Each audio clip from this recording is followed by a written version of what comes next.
Agora abrace 3 pessoas, diga: eu tenho poder de filho. Abrace, abrace, abrace, abrace. Deixa comigo. Entregar minha vida no teu altar. Vou renascer para sempre. Vou ressuscitar pro meu Senhor. Ah, Jesus está aqui. Hoje eu vou fechar os meus olhos e entregar minha vida no teu altar. Vou renascer para sempre. Vou ressuscitar pro meu Senhor.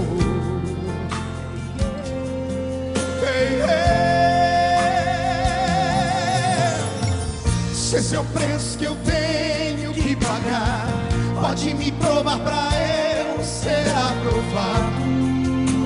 Canta comigo. Sei que vim do pó e do sopro de vida, então me faz pequeno pro Senhor crescer em mim. Se quiser levar, leva, Jesus. Pode te levar. Veio de tuas mãos, mas deixe-me apenas com meu coração, porque foi aonde você pôs a mão e me curou. Grita! E me curou. Me dá poder de filho, porque está na hora de eu andar sobre as águas. Me dá poder de filho, porque está na hora de eu viver a multiplicação. me dá poder de filho, Porque eu necessito da sua cura. me dá poder de filho, Me faz descer sobre mim a virtude do Altíssimo. Só quem é filho de Deus grita. Só quem é filho de Deus profetiza. Se esse é o preço que eu tenho que pagar, pode me provar pra eu ser aprovado. Sei que vim do pó e do sopro de vida, então me faz pequeno pro Senhor crescer em mim. se quiser levar, Leva, Jesus, pode levar. Não veio de suas mãos, mas deixe-me apenas com meu coração, porque foi aonde você pôs a mão e me curou. Quero ouvir! E me curou. Me dá poder de filho, porque está na hora de eu andar sobre as águas. Me dá poder de filho, porque está na hora de eu viver a multiplicação. me dá poder de filho, Porque eu necessito da sua cura. Me dá poder de filho e faz descer sobre mim a virtude do Altíssimo. Recebe este poder sobre a sua vida. Recebe esta autoridade. sobre as águas, Me dá poder de filho, porque está na hora de eu viver a multiplicação. me dá poder de filho, Porque eu necessito da sua cura. Me dá poder de filho e faz descer sobre mim a virtude do Altíssimo. Só quem é filho dá um grito aí. Prepare-se diante de Deus e ouça agora a mensagem da poderosa palavra do Senhor. Mateus capítulo 16, versículo 18, está escrito assim: E eu te digo que tu és Pedro, e sobre esta pedra edificarei a minha igreja, e as portas do inferno não prevalecerão contra ela. Feche a Bíblia, coloque no banco, na cadeira e pegue na mão da pessoa mais bonita do seu lado de novo. Se não tiver ninguém bonito, pegue na mão da pessoa mais perfumada. Aperte a mão dele ou dela com carinho até eles falarem aleluia. Pentecostal que não faz barulho está com defeito de fabricação, não é? Vamos orar. Pai, nós te exaltamos, nós te glorificamos, e nós entendemos que dentro de alguns minutos este lugar ficará pequeno para o tamanho da glória que o Senhor vai mandar do alto dos céus. Daqui a alguns minutos os que vieram se arrastando não voltam se arrastando para casa, Senhor. Voltarão voando nas asas de um novo tempo. E antes que eu comece a ministrar a sua palavra, cerque este lugar com a sua glória. E num raio de 5 quilômetros, onde houver um demônio alojado, eu dou a esses demônios segundos para sumirem daqui. Porque se não sumirem, serão queimados pelo poder da sua glória que será derramada. Rasgue o céu sobre nós esta tarde. Envia anjos de fogo para estarem conosco. Que estes anjos desçam trazendo brasas de fogo nas mãos. Comecem a esparramar estas brasas entre nós. E onde houver um crente cheio do Espírito Santo, pega ele nesta tarde, Jesus, e mostra o caminho da verdadeira e poderosa adoração. Fala conosco, fica conosco, é o que eu te peço agora e sempre. E a igreja diz, e os que podem tomem o seu assento, dando um grito de glória bem forte e bem alto.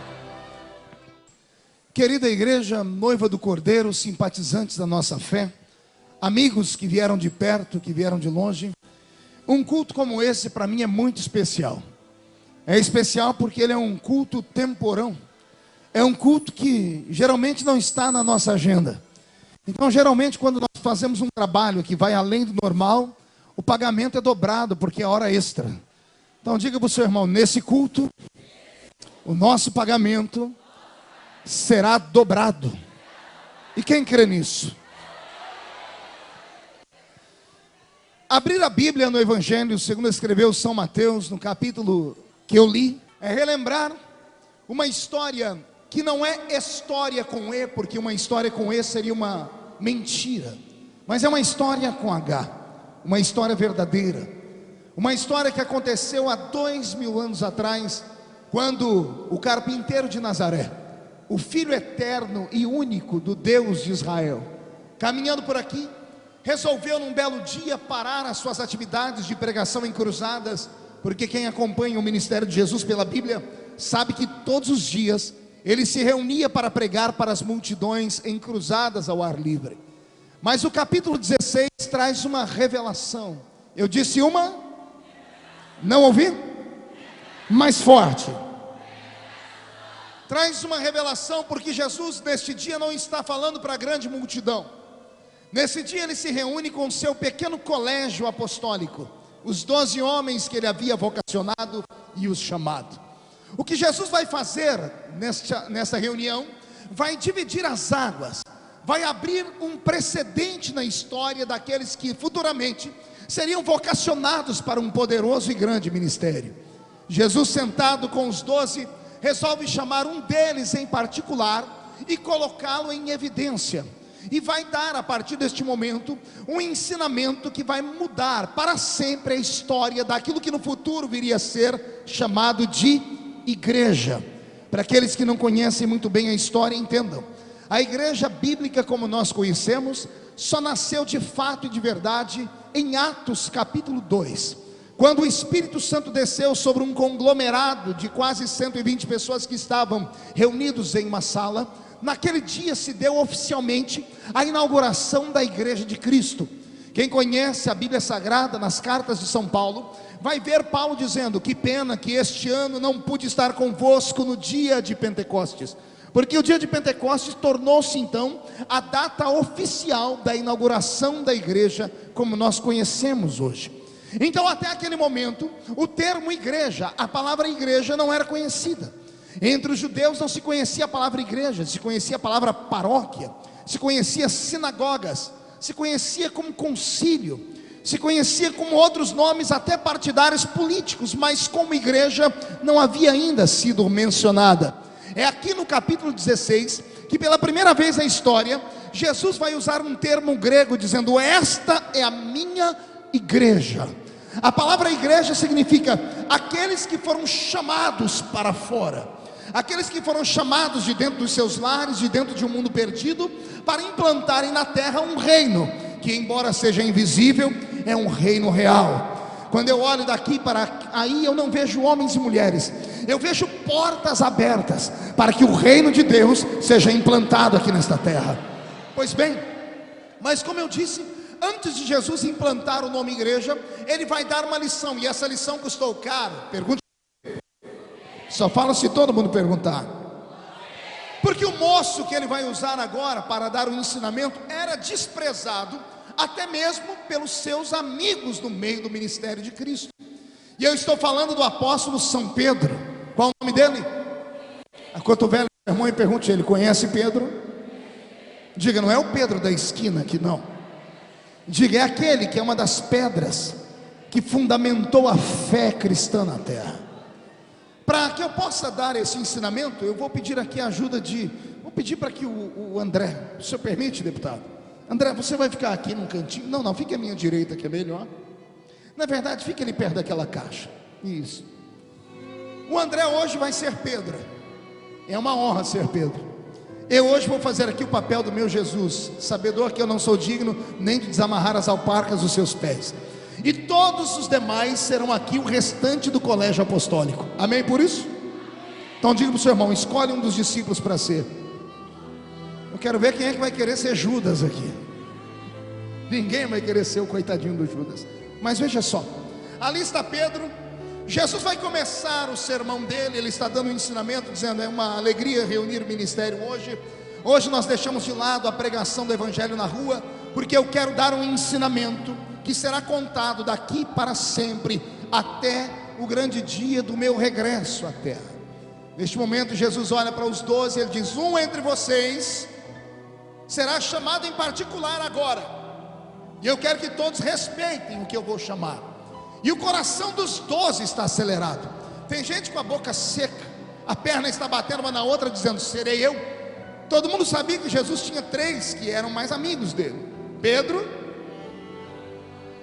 a igreja conhece, qual era o nome dos 3? Tenho certeza que quando eu disse, escolha um dos 12, só saiu esses 3.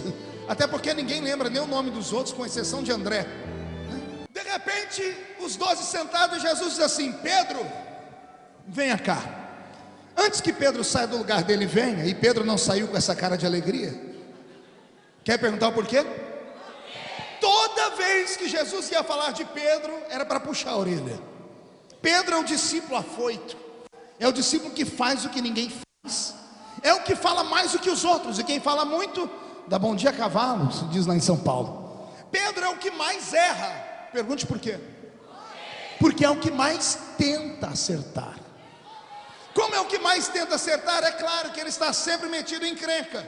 Foi ele que deixou Jesus numa saia justa no dia em que eles estavam dentro do barco, e o vento soprando, e era madrugada, e tem 12 homens atracados no mastro do barco, olhando para o meio do mar e gritando, tem um fantasma vindo lá no meio. E o fantasma, entre aspas, vem andando e vem gritando, não é um fantasma, sou eu.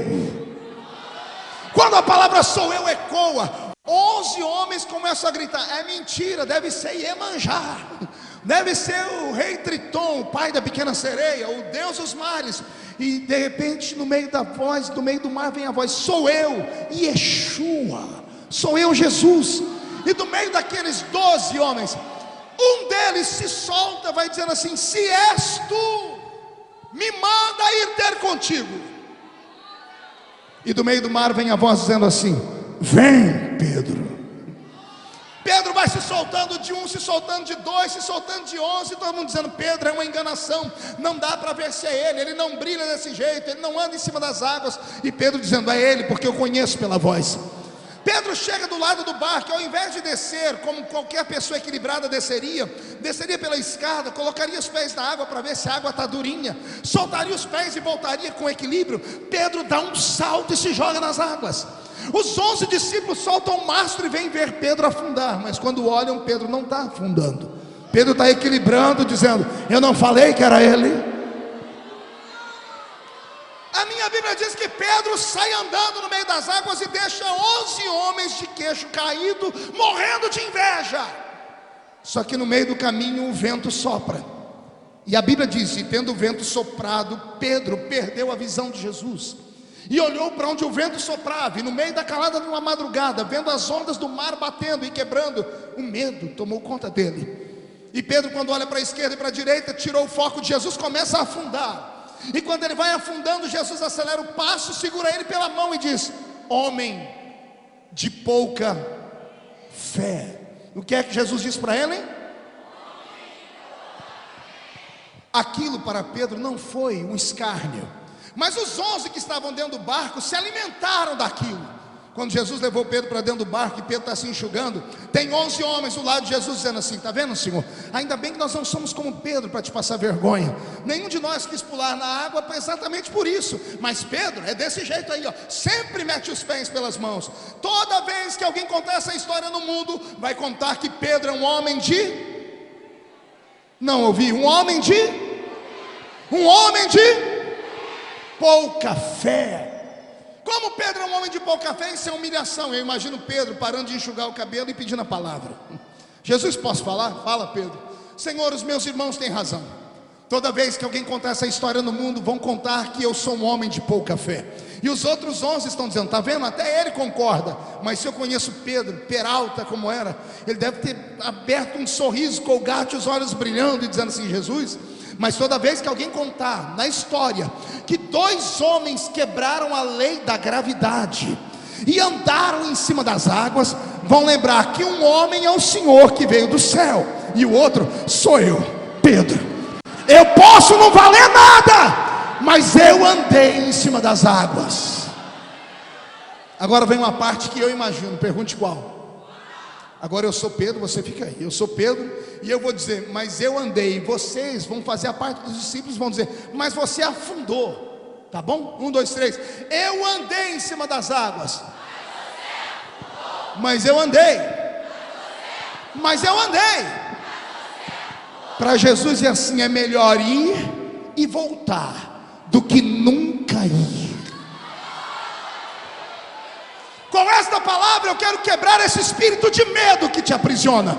Medo de sonhar, medo de dar um passo à frente, medo do que os outros vão falar, medo do que o filho do presbítero vai imaginar, medo do que o pastor da convenção vai pensar. Deixa eu te dizer uma coisa: quem te escolheu não foi homem, quem te escolheu foi aquele que fez os céus e a terra.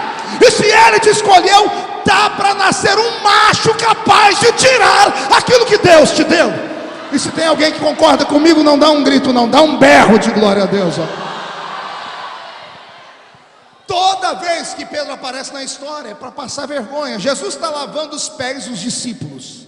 Quem lembra da história? Quando chega na vez de Jesus lavar os pés de Pedro, e cá para nós é a história mais linda sobre humildade, porque Paulo diz que Jesus, mesmo sendo Deus, não teve por usurpação ser igual a Deus, antes aniquilou a sua forma divina e se fez carne. Não bastava Deus se humilhar ao nosso nível, agora vem Deus e dobra o joelho na frente da criatura para limpar os seus pés. É um ato lindo de humildade, sim ou não? Aí vai Jesus limpar os pés de Pedro. Cadê os pés? Pedro está com os 2 pés para trás. E Jesus para o momento sacro, porque ele já lavou o pé de todo mundo, só falta o dele. E Jesus diz: Pedro, o que está acontecendo? Ele falou: no meu pé o senhor não põe a mão, não. Eu quero saber de Pedro o que foi, porque Pedro não deixou Jesus colocar a mão no pé dele. Aí Jesus explica para ele: Pedro, se eu não lavar os seus pés, você não tem parte comigo. Pedro humildemente desenrola um pé e põe para frente, desenrola o outro, e quando Jesus vai limpar os pés, Pedro solta as 2 mãos na frente. E Jesus diz: o que você está fazendo, Pedro? Eu vou lavar os pés. Por que você está estendendo as mãos? E Pedro dizendo: não, Jesus, é só para não correr o risco de ficar longe de ti. Já que o Senhor vai lavar, não lava só os pés, não, lava o meu corpo inteiro, lava a minha alma, se for possível.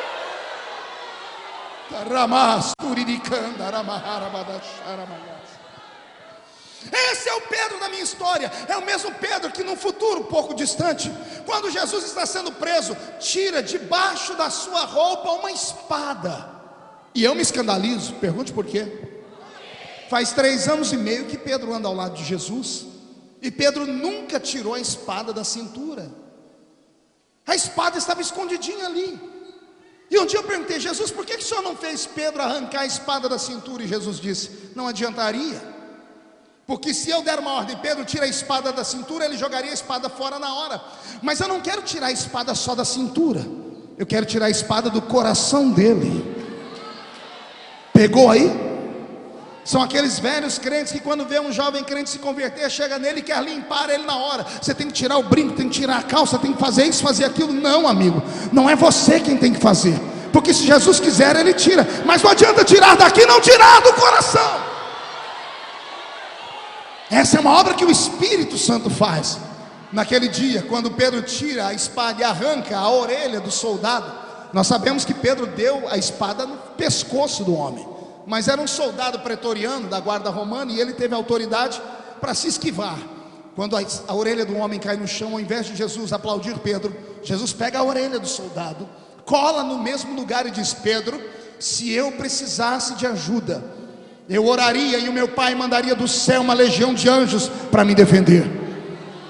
Então toda vez que nós formos ver Pedro, Jesus está puxando a orelha dele. Vou te contar uma coisa, mas não conta para ninguém. Diga para o seu irmão: é segredo nosso. Está sendo transmitido pelo rádio? Já era o segredo.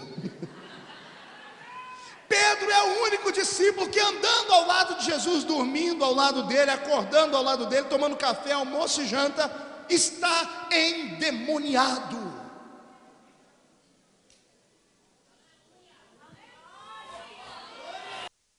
Pastor, repito, Pedro era o único discípulo que andava ao lado de Jesus com demônio dentro dele. Jesus um dia parou todo mundo e disse: é chegada a minha hora. Pedro se levanta e diz: não, Senhor, tem pena de ti mesmo. Jesus olha para ele e diz assim: para trás de mim, Satanás. Jesus aponta o dedo no nariz de Pedro e diz: para trás de mim, Satanás. Ainda bem que Jesus não disse: para trás de mim, Pedro. Jesus disse: só vai Satanás, Pedro fica, porque Pedro vai ser um grande guerreiro no futuro ainda. Então todas as vezes que eu lembro dessas histórias, eu vejo que toda vez que Jesus chamava Pedro, era para puxar a orelha dele. Quem entendeu isso, diga amém. Então nesse dia de Mateus 16, quando Jesus diz: Pedro, vem, Pedro levanta meio desconcertado, coçando a cabeça, com vergonha, e todo mundo rindo. Pedro se aproxima de Jesus e pergunta: o que fiz dessa vez? O que eu fiz dessa vez? Calma, Pedro, fique aqui do meu lado, fica calminho, abaixa as mãos, fica tranquilo.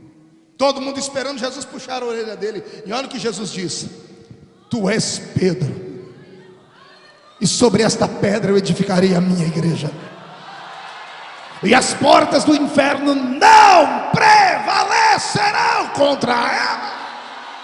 A palavra Pedro significa pedra pequena, pedra esmiuçada, areia. Isso é Pedro. Então Jesus está dizendo: tu és só areia, pedra esmiuçada e pedra pequena. Ou seja, você não presta para nada. O homem que edificou a sua casa na areia, o que aconteceu com ele? Veio o vento, soprou e derrubou a sua casa. Então Jesus está dizendo: humanamente falando, você não é nada, você é só poeira de pedra. Aí Jesus tira a mão do peito de Pedro e diz assim: ó, tu és poeira, mas sobre esta pedra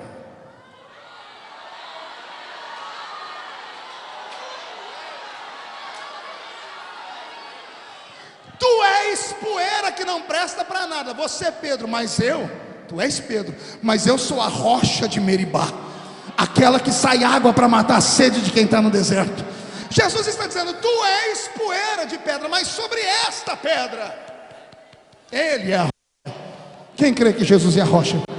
Quem está com seus pés fincados na rocha? O ombro de quem está do seu lado. Chacoalha essa pessoa até ela ficar irritada. Diga para ela: Deus te trouxe aqui. Ó, tem gente que nem para me obedecer presta. Dá para esticar a mão e agarrar o ombro de alguém aí, por favor? Chacoalha a pessoa e diga: Deus te trouxe aqui só para te fazer lembrar que hoje Ele vai sacudir a sua vida, porque nenhuma porta ficará fechada diante de ti.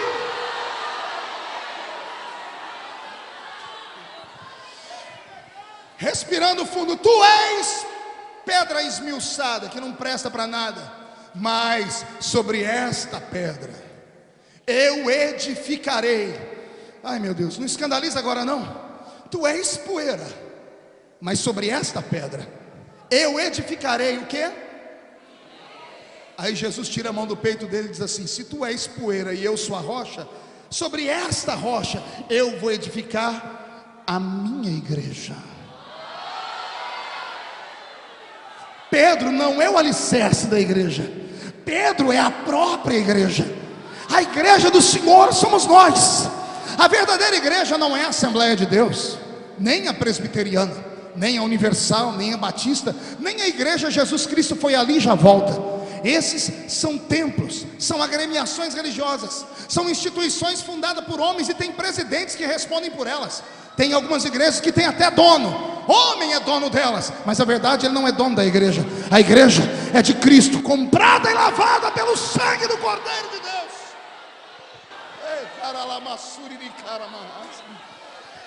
Aí vem a parte mais linda, pergunte qual? Se tu és pó e ele é a rocha, e sobre esta rocha ele edifica a sua igreja, aí Jesus vem e diz: e as portas do inferno, as portas do inferno não prevalecem contra ti. Aí é mais ou menos assim, Jesus se põe na frente de Pedro e diz: e as portas do inferno não podem te tocar. O diabo para te tocar tem que passar por cima de mim, porque a igreja está alicerçada em mim, eu sou a rocha. Valeu, Pedro, toca aqui. Quem pode dar um grito para acordar o bairro inteiro? Agora olhe para mim, respire fundo e permita-me pregar. Eu estava pregando alguns anos atrás na América do Norte, lá no Canadá. Estava em Toronto, e eu me lembro que foi uma noite única e especial para aquele povo e para mim também. A igreja era linda, uma igreja de estilo europeu, uma igreja rica, com um campus universitário gigantesco. Aquela igreja tão poderosa e rica havia sediado um congresso latino-americano, e eu fui o pregador daquela noite e me emocionei muito por aquilo. Lembro-me como se fosse hoje, que no final do culto Jesus trouxe sobre nós uma nuvem de glória, e crentes foram batizados com o Espírito Santo. Pessoas oraram em línguas pela primeira vez, foram tomadas pelo Espírito Santo. E quando terminamos o culto, o pastor tomou o microfone emocionado e disse: pastor Marco, o senhor teve o prazer de ser a última voz profética que esta igreja ouviu. E eu fiquei sem entender nada e perguntei: por quê? E ele falou: porque hoje é o último culto desta igreja. Amanhã não haverá mais igreja aqui. Esse templo com todo o campus universitário foi vendido, porque é uma igreja europeia que já teve 2.000 membros, e hoje não tem mais do que 6 pessoas que congregam nela. Nós alugamos o templo para fazer este culto, e é o culto de despedida. Nesse lugar que o senhor está vendo, essa igreja, esse campus universitário, será construído prédios com verdadeiros palácios em apartamentos vendidos a um preço exorbitante. Essa igreja foi vendida por 6 milhões de dólares canadenses.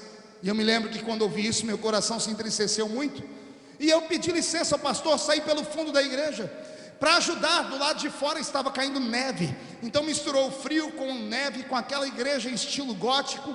Eu tirei minha máquina de foto do bolso, tirei uma foto, e quem entra no meu site encontra esta foto lá. E eu suspirei firme, olhei para o céu e disse: Jesus, o que foi feito da promessa de Mateus 16 e 18, onde o Senhor diz que as portas do inferno não prevalecerão contra a sua igreja? Porque esta igreja faliu. E quando eu disse esta igreja faliu, eu senti o meu corpo arrepiar da ponta dos pés ao alto da cabeça, e eu ouvi a voz de Deus dizendo: impossível. Eu me tremi todo, olhei de um lado, achei que alguém tinha gritado, e percebi que era Deus dizendo. Fechei os olhos e disse: Senhor, o senhor não está entendendo, esta igreja faliu. E de novo a voz falou comigo dizendo: impossível. Eu olhei para o céu e falei: nós estamos falando da mesma coisa, Senhor, porque eu estou falando que esta igreja faliu, e o Senhor repetiu para mim dizendo: esta não é a minha igreja. E eu li a placa que estava do lado de fora, vou guardar o nome para que ninguém entenda que Deus falou que aquela não era a igreja dele. Eu disse: mas aqui está escrito, Senhor. O Senhor disse: isto aí não é a minha igreja. E eu disse: isso aqui é o que? O Senhor disse: isso aí é só um templo feito por mãos de homens. E a minha Bíblia diz que Deus não habita em templos feitos por mãos de homens. O que eu vou falar agora é para te apavorar, então preste atenção para não falar besteira depois. Todas as vezes que você vai da sua casa e vai, entre aspas, para a sua igreja, você não vai para a igreja, você está indo para o templo. Está indo para onde? O templo se transforma em igreja quando o primeiro crente abre a porta e entra dentro dele. Você entendeu ou não? Vou desenhar de novo. Aquele templo onde você congrega só vira igreja quando alguém põe a chave na fechadura, abre a porta e entra lá dentro. Quando aquele crente, por mais pobre que seja, geralmente só tem 2 dentes na boca, é o zagueiro e o atacante. Geralmente é analfa de pai e beta de mãe. Mas quando aquele crente entra lá dentro daquele português ruim e começa a cantar um corinho, Deus está aqui, ou foi na cruz, aquele templo vira igreja. Ele vira igreja porque o verdadeiro templo, e não sou eu que digo, se achar ruim vai falar com o apóstolo Paulo, espera o arrebatamento e fala com ele, porque Paulo diz: vós sois edifício de Deus, vós sois o templo do Espírito Santo, vós sois a casa do Eterno onde Deus habita. Deus não habita naquela casa feita de alvenaria, mas Deus habita aqui dentro de mim. Eu vou perguntar, quem aqui é uma igreja de verdade então? Pergunte para o seu irmão, Deus habita em você? Eu vou perguntar de novo, quem aqui é a habitação de Deus? Levante a mão para eu ver. Aproveita que a mão está levantada até aqui, passe a mão nas costas do seu irmão, faz um carinho e diga para ele assim: ó, vai doer só um pouquinho. Se você é a verdadeira igreja, me diga que igreja é a sua. Porque eu estou vendo algumas igrejas aqui que parecem igreja, mas na verdade são aquelas igrejas construídas dentro de cemitério. Você já viu capelas em cemitério? Capelas de famílias ricas. Você vai lá, o cidadão que está enterrado lá morreu há 50 anos, mas é tudo de mármore, letras de bronze. E tem gente que paga para ir lá na porta todo dia trocar as flores e água. Quem chega lá parece que o indivíduo foi enterrado há algumas horas. Ora, aquilo também é uma igreja. Só que quando você procura no dicionário, aquela igreja tem nome. Aquela igreja é, na verdade, um mausoléu. E a palavra mausoléu significa igreja de mortos. E por que o senhor diz isso, pastor? Porque até esse momento tem pessoas que não abriram a boca aqui nem para respirar. Estão me olhando com o olho seco, parecendo olho de sapo que morreu no dia de enchente. E para ajudar, segura aí, fica com essa boca travada, essa boca de aço, essa língua de ferro, esse queixo de concreto.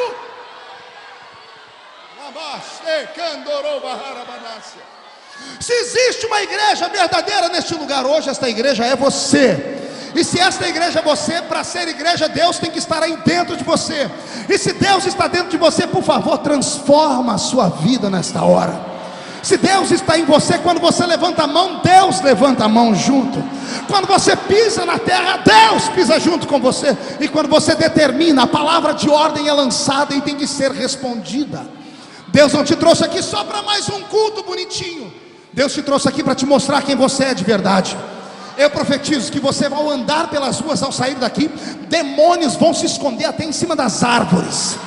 Quando você chegar na rua da sua casa, os demônios que mandam naquela rua, naquela espelunca, vão se esconder. Não tem mais para Zé Pilintra, Zé Pilantra, Chucaveira, Tranca-Rua, Preto Velho, porque hoje você volta como dono daquele lugar.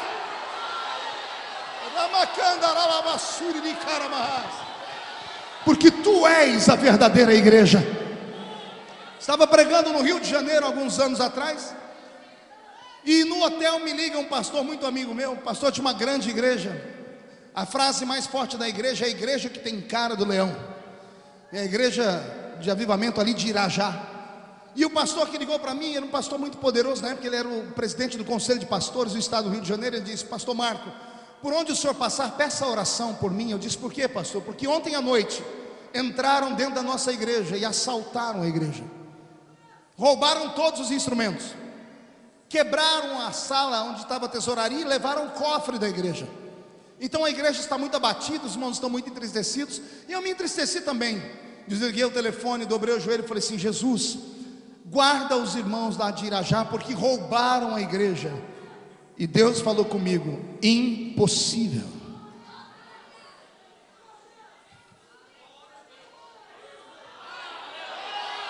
Eu falei: roubaram a igreja. E o Senhor repetiu para mim: impossível. E eu disse: Senhor, mas o pastor ligou. Eu disse: o pastor está equivocado. Roubaram o templo, feito por mãos humanas. E eu olhei para o céu e falei: Senhor, mas não era um templo consagrado a ti? Ele disse: era. E onde é que estava o seu anjo? E o Senhor disse para mim: você acha que eu vou deixar um anjo dentro de uma igreja onde só tem pedra, onde só tem madeira, onde só tem instrumentos feitos pelas mãos do homem? A guitarra pode ser importada, mas se não tiver um homem para tocar ela, ela fica parada no canto. O banco não tem boca para me glorificar, a parede não tem mão para levantar para o céu, o teto não pode falar em línguas. O Senhor disse: aquele templo só vira igreja quando um crente entra lá dentro e começa a adorar. Então olha o que eu vou te dizer nesta hora, é para você guardar no peito. A palavra que Jesus está dizendo a Pedro, ela está sendo entregue para você agora. As portas do inferno não prevalecerão. Não é contra a Assembleia de Deus, não é contra a Universal. As portas do inferno não vão prevalecer contra você. Não, você não entendeu, eu vou desenhar. As portas do inferno não prevalecerão contra você. Quando você sair daqui, vai sair escoltado pelos anjos de Deus. Eu quero ver se o diabo tem coragem de tocar em você depois dessa noite.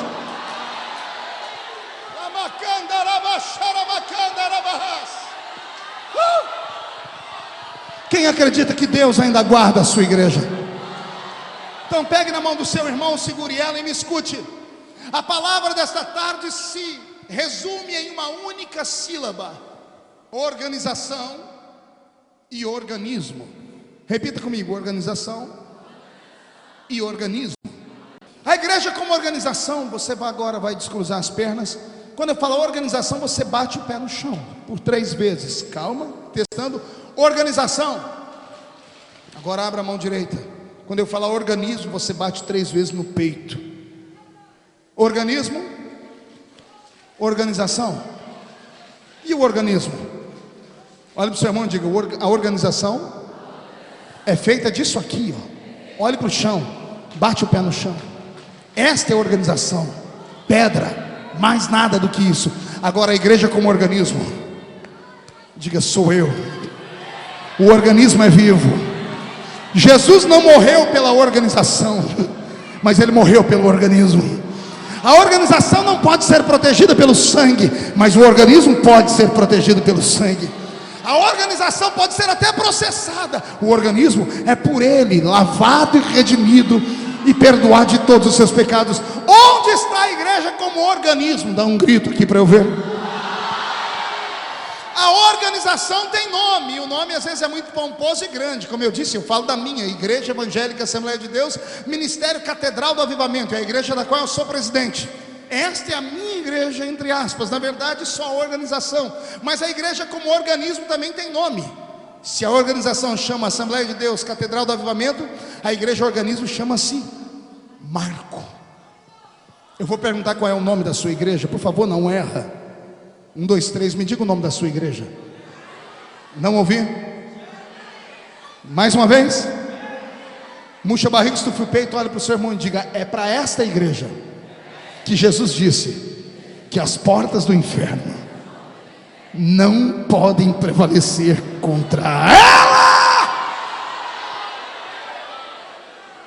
Hoje eu contava para o pastor Tércio ali numa reunião que eu estava em Brasília, dia desses, no meio desse tumulto, desse inferno todo que eu passei, e no meio daquela violência toda, entra dentro do meu gabinete um homem de quase 2 metros de altura, afrodescendente, com cabelo black power, todo vestido de branco e cheio de balangandã pendurado no pescoço. Ele atravessou a rua onde estavam as minhas secretárias e entrou dentro do meu gabinete. Eu falei: vou apanhar dentro do meu gabinete. Não bastava na rua e nos aviões, agora dentro do meu gabinete também. Eu já comecei a tremer porque o homem era maior do que o pastor Tércio. Pense numa parede humana. E ele olhou para mim, viu que eu fiquei apreensivo, que eu empurrei a cadeira e disse: pastor, fica tranquilo, a minha vinda é de paz. E eu olhei para ele e fiquei paralisado. Ele disse: pastor, eu estou aqui para dizer para o senhor que o senhor me representa. E eu disse: amém. E ele se apresentou: eu sou um babalorixá. E a minha boca travou. E ele enfiou a mão no bolso, tirou um documento e disse: eu não estou sozinho não. Eu represento 600 entidades do Rio de Janeiro, 600 terreiros de macumba, que pagaram a minha passagem, o meu hotel, a minha alimentação, só para vir aqui falar para o senhor: não desiste da família. Você não entendeu? Eu vou falar de novo. Não desiste da família brasileira. E eu me emocionei. E ele viu que eu me emocionei, eu estava muito fragilizado. Ele disse: ó, pastor, eu trouxe até um presente para te ajudar aqui, viu? Eu trouxe uma espada de São Jorge para o senhor. E eu não sabia o que falar para o homem. Aí ele viu em cima da minha mesa uma Bíblia e disse: oh, essa aqui é a Bíblia dos crentes. Eu disse: essa é a Bíblia dos salvos. Mas e como é que aprende ela? Eu falei: isso aqui é uma arma, é uma espada. Ele foi igual a minha de São Jorge. Eu disse: um pouquinho mais afiada. Quer testar? E ele: como assim? Quer para você? Ele disse: é claro que eu quero. Eu nunca tive uma Bíblia, dei a Bíblia para ele, tirei uma foto. E ele falou: e a espada de São Jorge? Eu disse: deixa ela aí no seu bolso, leva ela e leva a minha junto, faz o teste. Depois nós tiramos foto, ele foi saindo do meu gabinete. Quando ele saiu do lado de fora, ele voltou e disse: ô pastor, eu esqueci de falar uma coisa para o senhor. A partir de hoje, ninguém mais toca na sua vida. Eu devia ter ficado quieto. E eu perguntei: por quê? Ele disse: porque a partir de hoje, toda sexta-feira,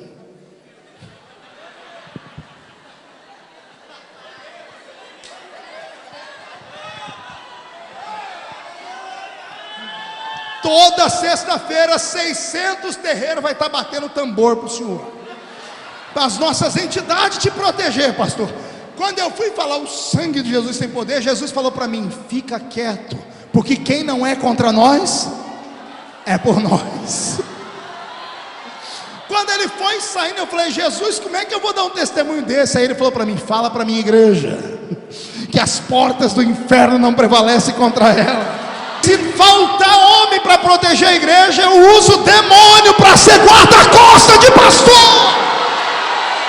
Eu sinto Deus aqui neste lugar. Onde estão os pentecostais?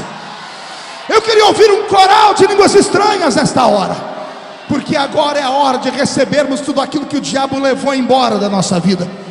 Você vai sair daqui protegido, a sua casa será protegida, os seus filhos serão protegidos, os seus sonhos serão protegidos. E antes do dia 31 de dezembro de 2013, você vai estar sentado com a família ao redor de uma mesa farta. Vai lembrar desse culto e vai dizer: aquele pastor tinha razão, ninguém morreu, todo mundo protegido, meu ministério está de pé, a minha saúde permanece. E assim diz o Senhor, você gritará bem alto: eu e a minha casa servimos ao Senhor. Os planos que foram embora, o sonho que se perdeu, o que era festa e agora é luto do que já morreu. Não podes pensar que esse é o teu fim, não é o que Deus planejou. Levante-se do chão, erga um clamor, restitui. Eu quero de volta o que é meu. Sara-me e põe teu azeite em minha dor. Restitui, leva-me às águas tranquilas,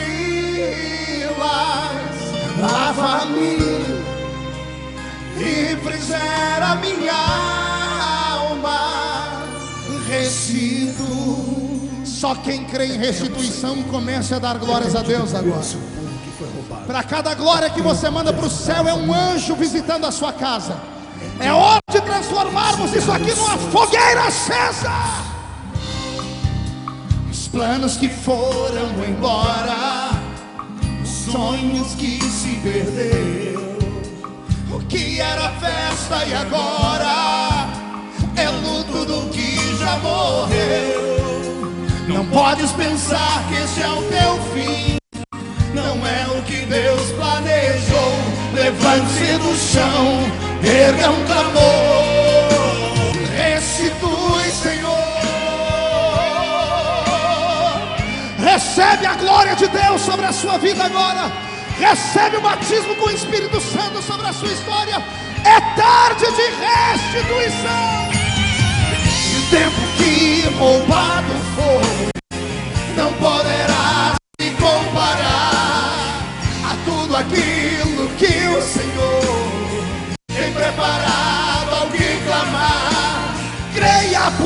o poder de um clamor pode ressuscitar.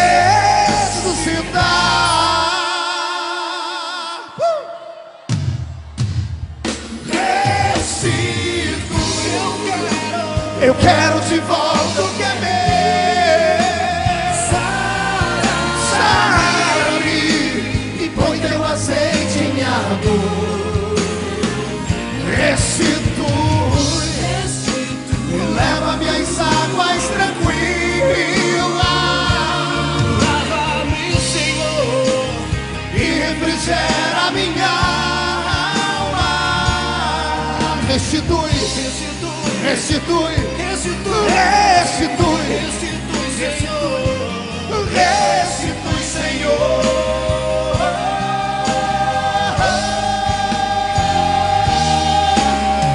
Restitui, Senhor. Tira das mãos de Satanás o que é nosso, Senhor. Devolve, Senhor. Restitui, Senhor.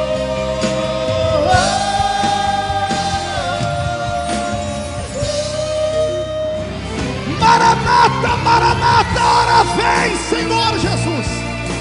Se o arrebatamento se desse agora e daqui só 2 crentes subissem, eu sou o primeiro. Quem é o segundo? Deixa eu ver.